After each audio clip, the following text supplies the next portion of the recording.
with everything in it. Yeah, so. Hope you're not shy. Yeah. I don't care.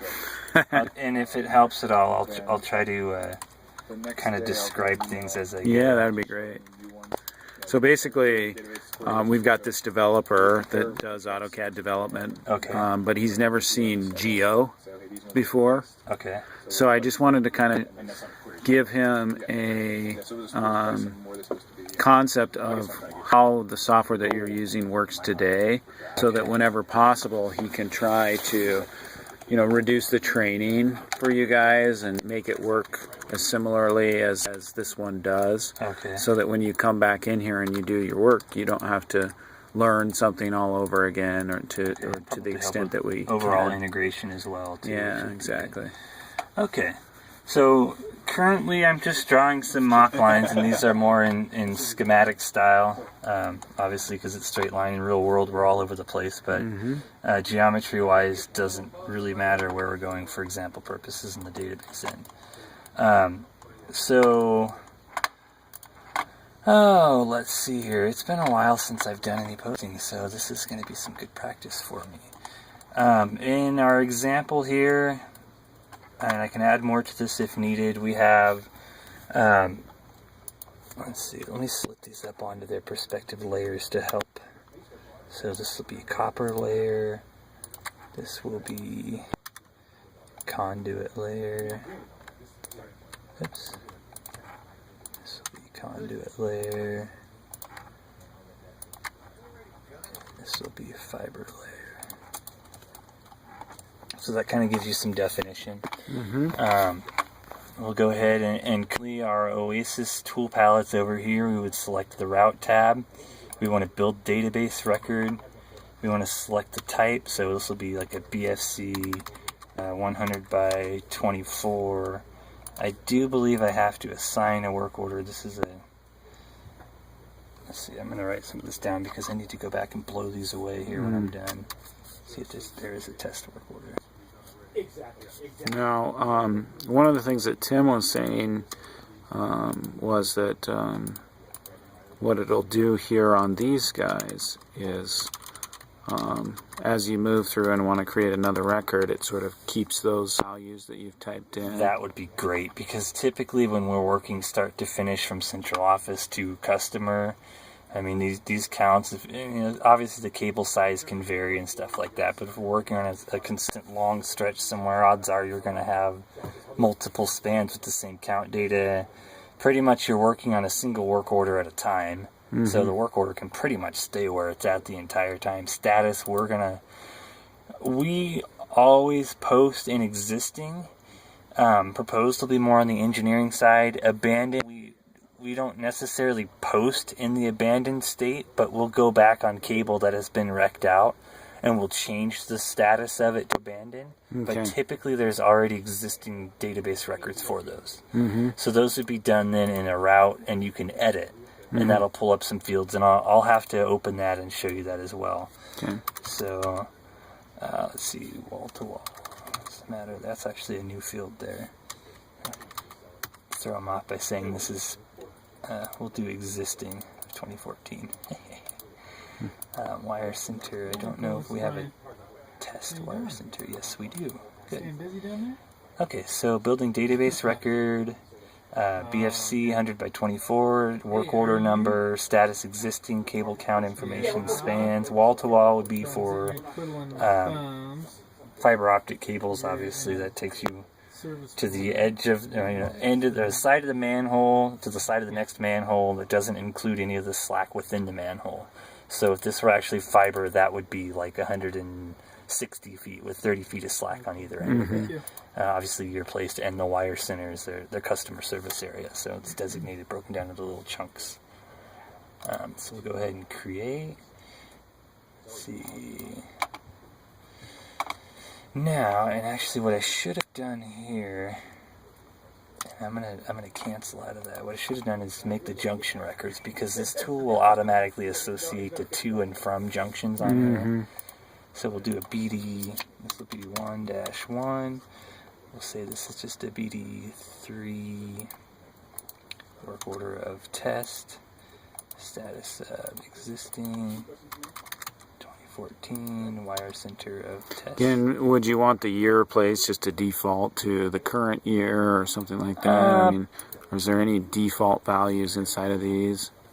It wouldn't hurt to have it. Well, you know, that's a tough call. I would actually personally rather see that default blank and force you to put something in there.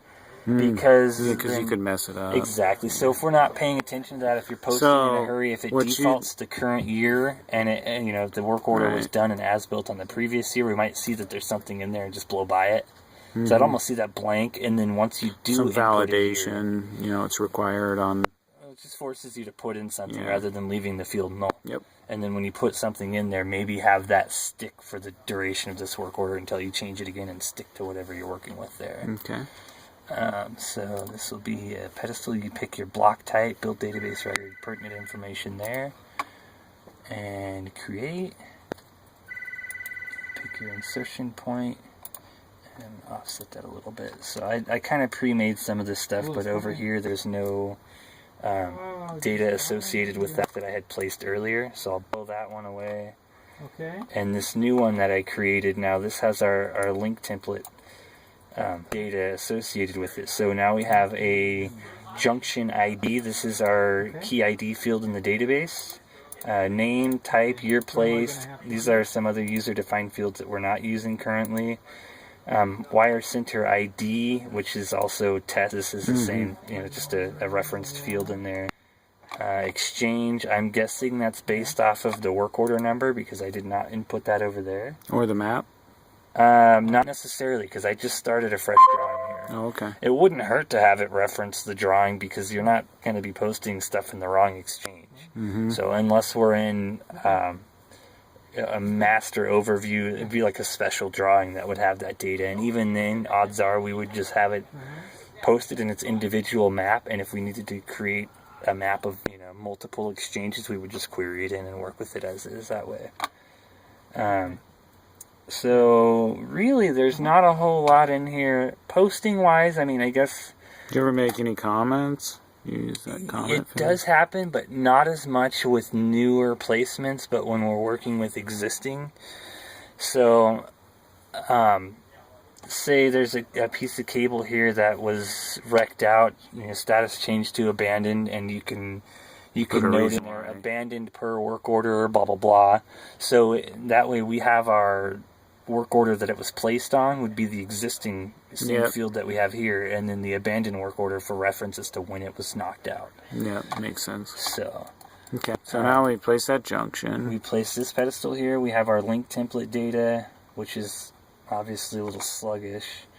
There is existing data, and I'll show you this, or more data here that I can show you. So if you do an edit of junction, and you select the junction you want to edit, it'll pull up another window here, which can be quite cumbersome as well, where you get more information than what you can put in here. So say this is something that we've gone out and actually fielded, or the engineer has fielded, and we have their GPS data there to show that this is truly where it was placed at, and it we can input that information here in the GPS date field. Any comments we need.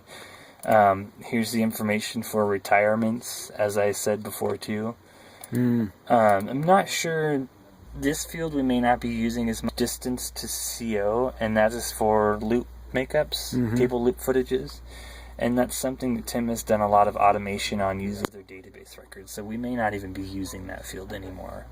Our database and our records have evolved a lot since I've started working on this stuff.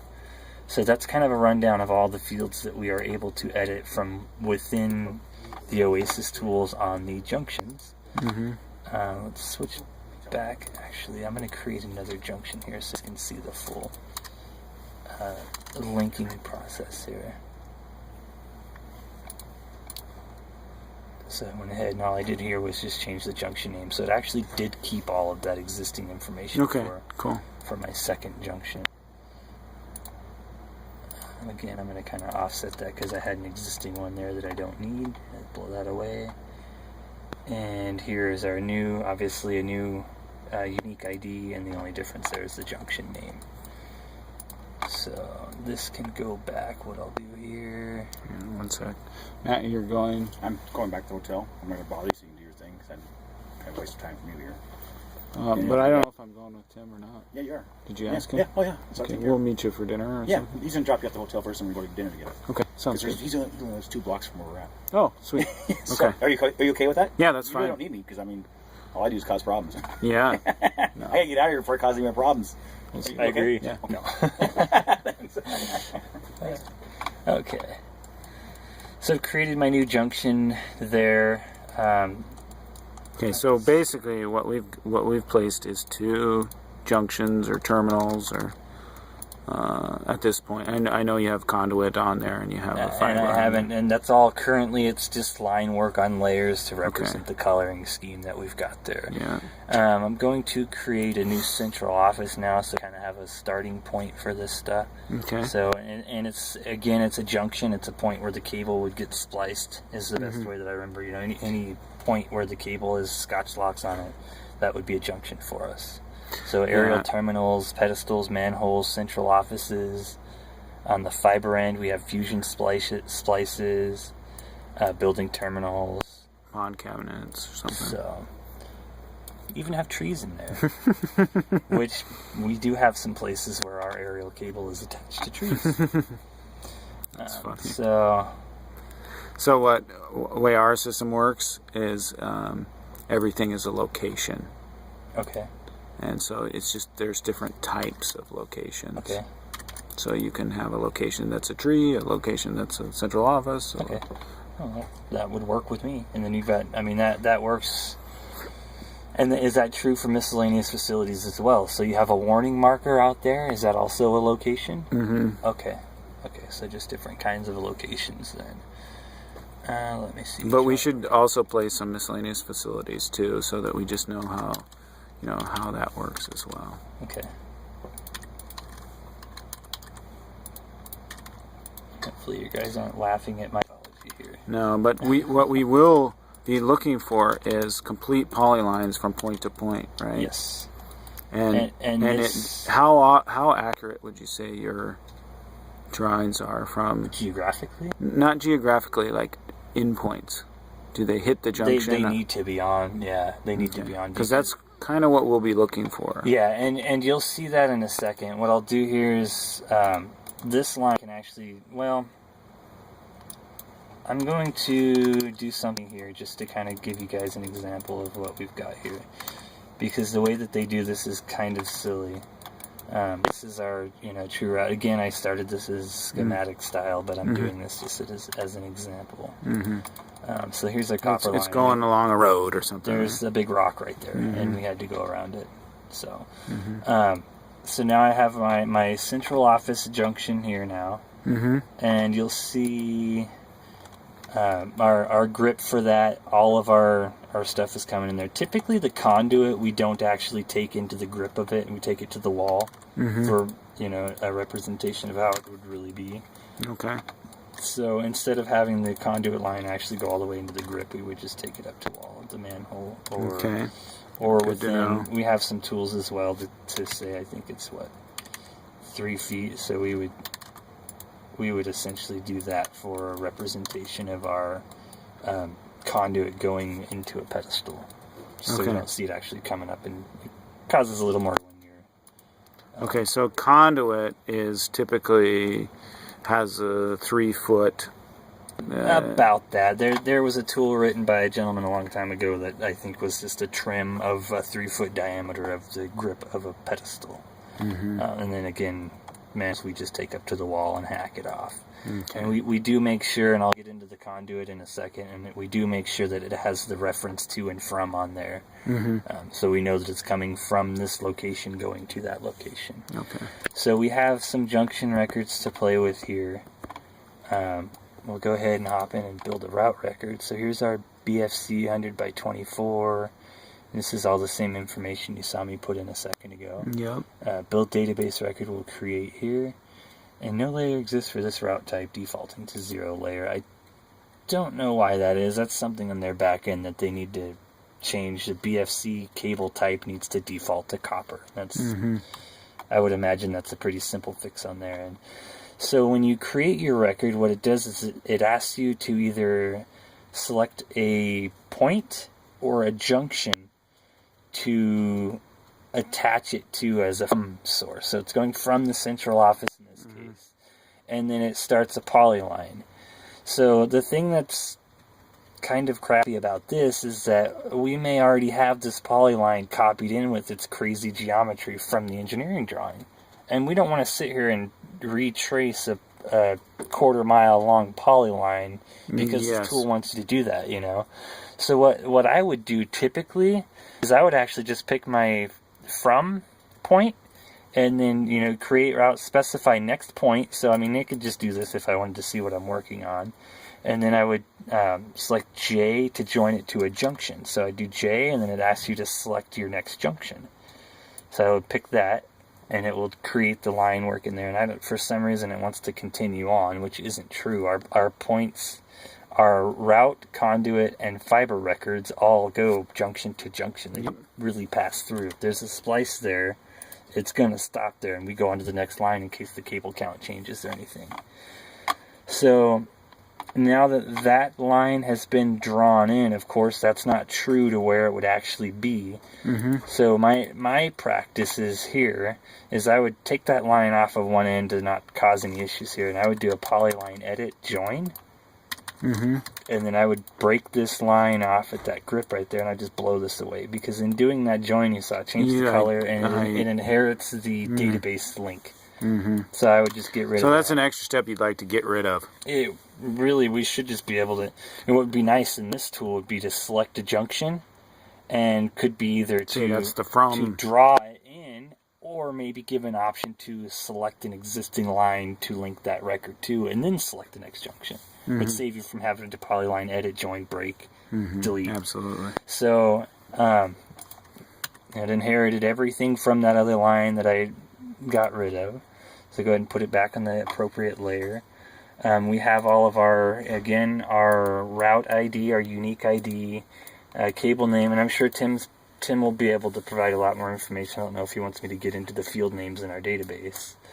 But there's a lot of information there. The only thing really that was populated by me using their tool is the from junction ID and to junction ID.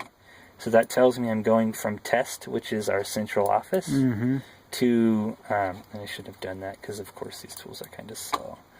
So it goes from test to 1-1, the first pedestal out there.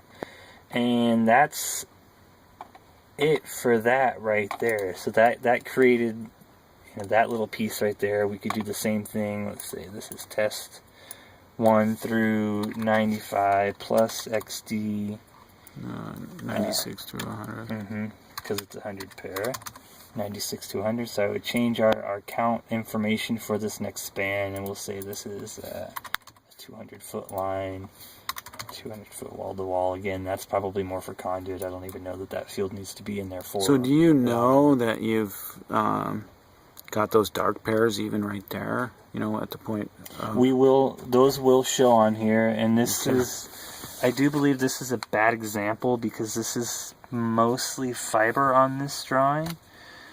But you still have drop fibers, if you will, right? Yeah, and actually, here's an example. This isn't necessarily an as-built on the copper side, because right now I'm doing copper, the green is copper. But this will show the cable count changes. So in the brackets, you've got 9123, 101 to 112, and then in red, we're showing LNSN, 101 to 112. So that's a change in the cable pair right there. And as you move along, let's see, here's 101 to 125. So I know we're coming from this side because we're at a higher count here, and the cable size changes, so it drops down. 101 to 112 continues on through this pedestal, so we don't have any preferred counts on that. So that cable count stays the same going through there. And again, up here you have a split. It tells you 101 to 107 is going this way. XD or XXBFC shows that we will be cutting out that cable, wrecking it out. And then we have our other counts going up the other direction. So these would show this is typical for us on as-builts to receive this schematic style for the cable counts. So that's where we would actually have these side by side. If they were placing cable here, I would be looking at this in conjunction with that to see, okay, we're placing a UD, or not a UD, but a BFC 100 by 24, and then I would then look at the schematic to get the cable count information. Okay, so you actually do put it in on the call out when you do it. Yes, yes, and for every span, because it doesn't necessarily stay consistent throughout. Fiber's a lot better about that, obviously, because you're typically running the same count. Home run shots from point A to point Z. You know, whereas copper, there's a million splices and drops and taps and all that stuff. So, okay, that's a pretty basic piece of. Would you be okay if we added a another field there that actually says count and then call out? You know what I'm saying? So that there would actually be two fields there, so that we knew from a system perspective that we have 100 pair. So a count would just be an integer field. Well, we do that now as far as determining the cable size as well as the cable count. Then. Oh, I guess size. We do that. That's exactly how we do that. We do the size and the gauge. So that tells us how many pairs we've got and the gauge. And I just want to have that as a solid, exact number of what that is, rather than trying to figure out that call out. Yeah, we wouldn't figure that out based on the count data. Yeah. No. Okay, I gotcha. Okay, so I went ahead and I created this next record. We've got our new route record there, which this was kind of unnecessary for example purposes, but you know what I'll do here is I'm going to edit this particular line to give you an example of the conduit setup that we've got here. So I'm going to change this to a let's see, UBFC. And so that changes the type. The UBFC tells us that it's in conduit. BFC is buried filled cable. UBFC is in conduit.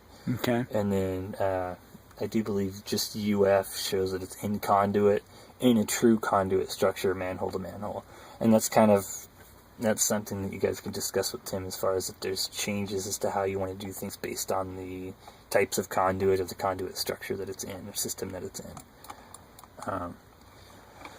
So this got changed to a UBFC. I will go ahead and create a conduit record for you.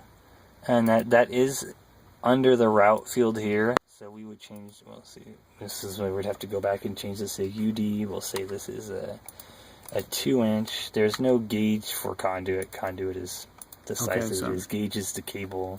The size is not the micro ducts. It's the size of the conduit. Size is the conduit. So what we do, I'll show you this as well on the fiber piece here. So obviously there's no count information. Span, let's say that's 194. So we have 3 feet on either end to go up into the pedestal.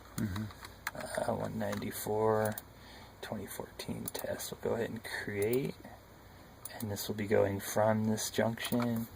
And again, I just kind of do this because it's temporary. I already have my line work in there. I don't want to have to rely on redrawing the line every single time. Polyline edit join. And then I will break that there. Oops. Not yeah, I like how you pretty good little trick there. When tools are cumbersome, you have to try to find your way around. Yeah. And this is actually way harder than it was when I first started. And they've changed a lot of ways that they've done things, so it's just like, but it is what it is, and we have to work around that and get our records in there. So, okay, currently, bail out of this stuff and open up Oasis so you can kind of see that a little better.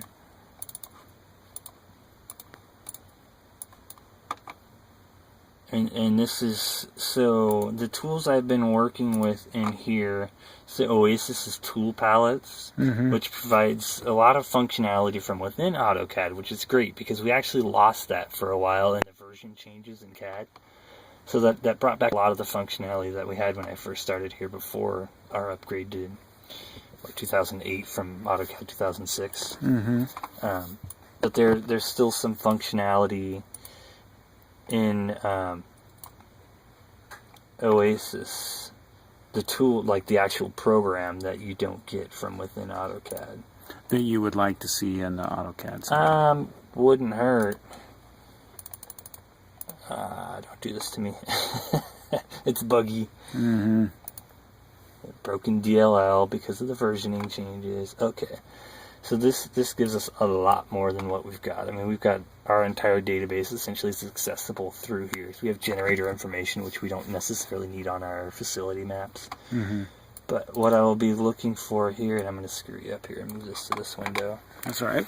I will be looking for Junction number or something. conduit. And actually, I can do this from within here. I'll show you this. So I created a conduit record, which is highlighted here, Mm-hmm. and I have a route record. Currently, there is no association between the two. Mm-hmm. So what we actually have to do is I have to make a mental note or write it down of the ID for that. Mm-hmm. So and once this is the conduit ID. This is conduit, yeah, and it's even a though route. It says route. Okay. It's a route record. Yeah. But it is conduit, and I know that because of the type. It's UD, underground duct. Gotcha. So what I need to do then is make note of the name on this, test 167932, and I would go back in the route, in the actual copper record. I would edit that, and I do believe related conduit. So you type that ID or the name. 167932. And that should be, I don't know if that's going to be so particular as to if it's capital or not. Hopefully that'll stick. What's working? Why isn't this working? I think I locked it up. Or it doesn't like that. Okay, and we can actually... Maybe you have to put the ID in there. So, test 167932. That they may have changed that, and it actually used to be where you had to put the name in there. No, see, that's giving me an issue there too. Alright, we got an error. Maybe cancel. Yeah, so let me try that the other way around and relate the route to the conduit instead of relating the conduit to the route. Okay. So test 167931. We'll see if this works for us. So we'll edit that. And then related conduit.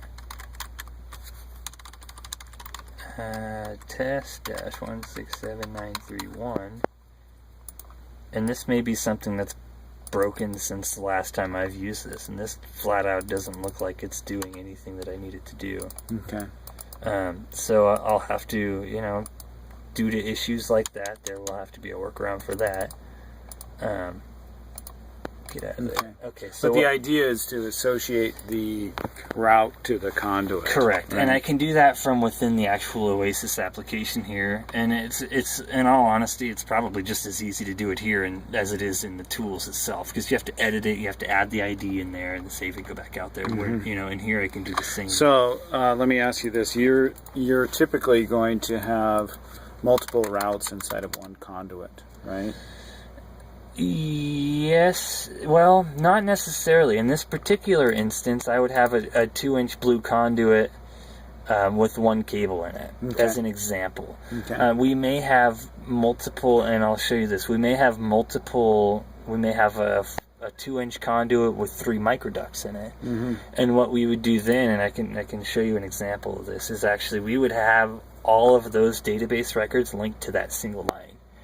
And then that gets kind of crappy, because there's no way when you click on the line itself, AutoCAD only gives you you only the first see the link conduit, record. not the microducts. Exactly. Mm-hmm. So the only way then would be, and this is using AutoCAD's tools, is to literally just go to the link manager on here, and this will give you the IDs of this, but no information on it. So we would have to write down the IDs that we've got, and then go back into the Oasis tools and cross-reference those. Okay. So what I did here to show you the linking and how that works, I pulled up 167932, which tests this 2-inch underground duct.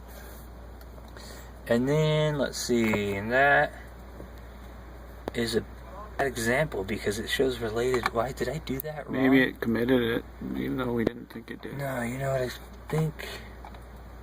I think my tool palettes over here are broken because that actually should have been on a conduit, not a route ID. That's why it was acting funny on me. So I'm missing one of my fields over here that shows conduit. So I need to find where the heck that's at. Show conduit tab. There you go. Save settings.